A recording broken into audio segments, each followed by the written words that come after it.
Randall Joyner is a kid that we had in our camp here at SMU and that we watched on tape early in the year. And we watched his junior tape and we said, well, we kind of need to know more about him. And then we got the senior tape. And this kid is really a football player and a good student.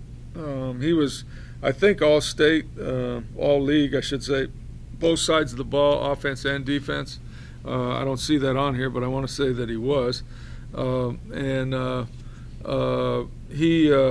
mean, he can run it, and he can hit you, and he can make a play on the ball when the ball's in the air on a pass. So we see him as, because we have some running backs, we see him, because we have a needed safety, we see him as a safety. And we also think that he could play running back for us, too.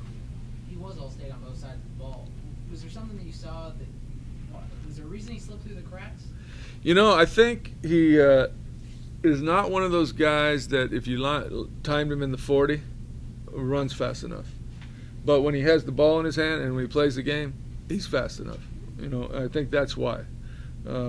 We went back and looked at what he ran in our camp, and that's probably why.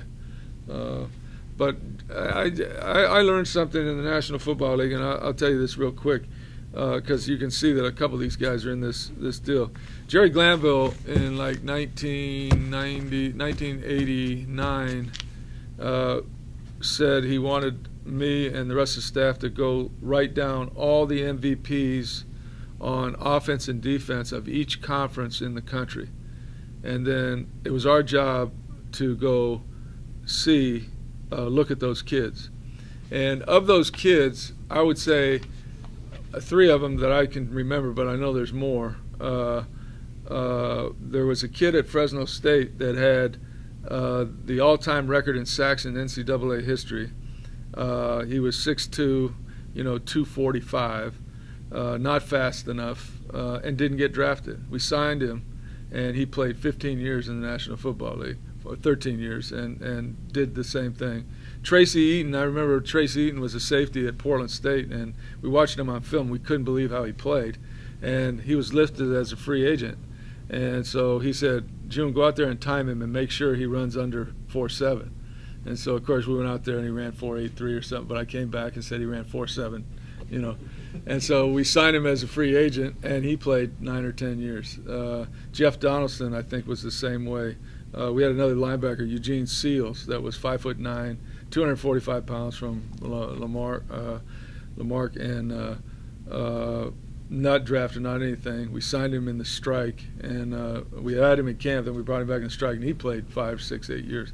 So this kid, when I saw him, MVP both sides of the ball, and then I watched the tape, I said, okay, this guy's going to make it, and he'll make it and be a productive player for us.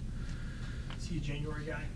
We're not sure yet. We're going to see how some of these guys with the injuries after we talk to the guys with the knees, and but we have talked to him about that, but told him that there is a possibility he will come in.